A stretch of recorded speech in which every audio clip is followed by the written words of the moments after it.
नमस्कार, बहुत बहुत स्वागत है आपका भारतीय राष्ट्रीय आंदोलन के खास श्रृंखला में। आज मैं आपके बीच उपस्थित हूँ भारतीय राष्ट्रीय आंदोलन के एक खास घटना के साथ, जिसे हम नेहरू रिपोर्ट के नाम से जानते हैं। भारत सरकार अधिनियम, भारत शासन अधिनियम कह लें, 1919 ईस्वी का आया।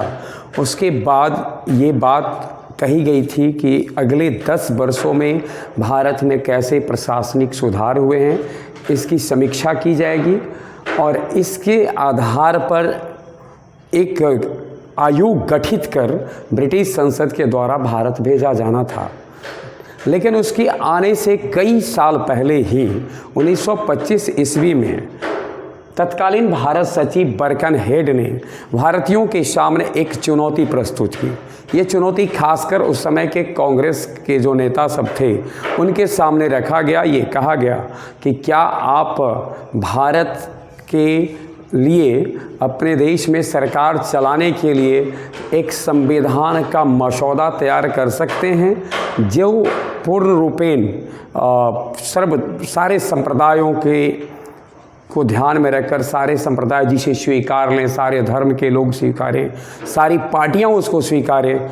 एक बहुत चुनौतीपूर्ण सवाल था, एक चुनौती थी कांग्रेस के समक्ष कि क्या वो ऐसा कोई मसविदा तैयार कर पाएंगे जिसको सभी दलों का समर्थन हो। लेकिन बर्कनहेड की इस चुनौती को कांग्रेस ने स्वीकार लिया।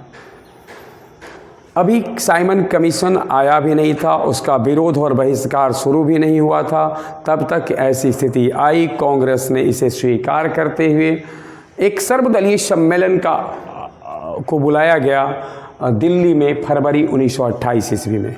हालांकि सर्वदलीय सम्मेलन जो दिल्ली में आयोजित किया गया उसमें कुछ विशेष हल नहीं निकले, किसको जिम्मेदारी सौंपी जाए, बहुत हल नहीं निकले। लेकिन एक निर्णय आया कि फिर हम मिलते हैं और फिर जल्द ही मिलेंगे।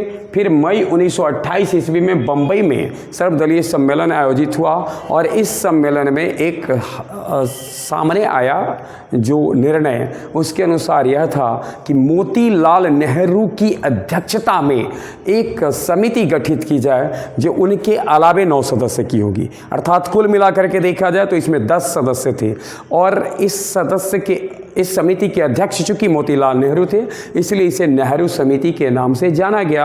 और अब इनका कार्य होगा कि कैसे भारत के लिए संवैधानिक सुधार यानी संवैधानिक निर्माण की प्रक्रिया में भारतीयों को क्या करना चाहिए, क्या मांग रखनी चाहिए, कैसे प्रशासनिक सुधार किया जाए।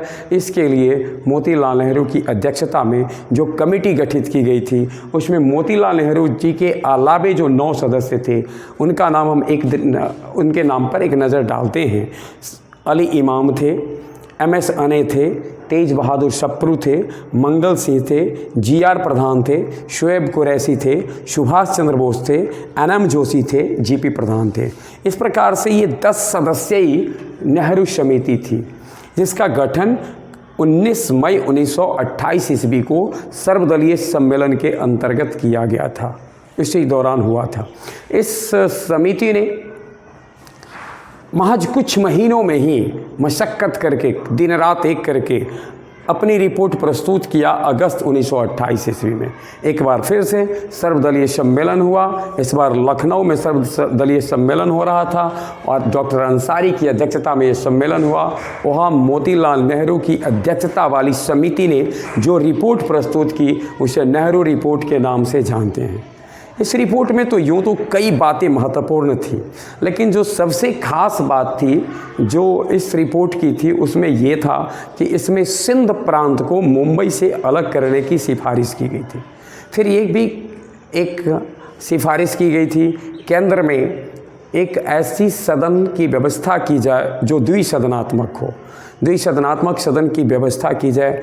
इसके अलावे उस समय ऐसी बात थी कि अगर हाई कोर्ट से अगर किसी व्यक्ति को असंतोष होता था तो उसकी अपील करने के लिए उसे लंदन जाना पड़ता था, लंदन में अपील करना पड़ता था, प्रिवी काउंसिल में।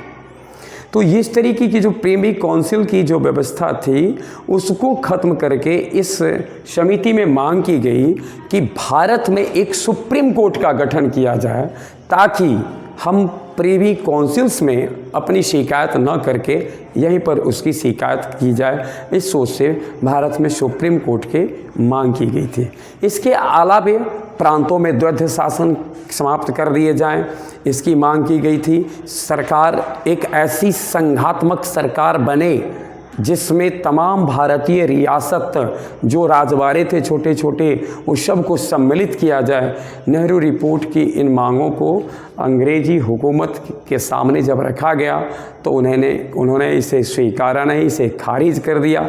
लेकिन इसका परिणाम यह हुआ कि कांग्रेस पार्टी के अगले अधिवेशन जब हुए तो उस अधिवेशन में अपने लक्ष्य को कांग्रेस ने बदला और लक्ष्य रखा, अपना लक्ष्य इससे पहले जो सुधार की बात थी उसे डोमिनियन गवर्नमेंट और पूर्ण स्वराज में परिवर्तित किया।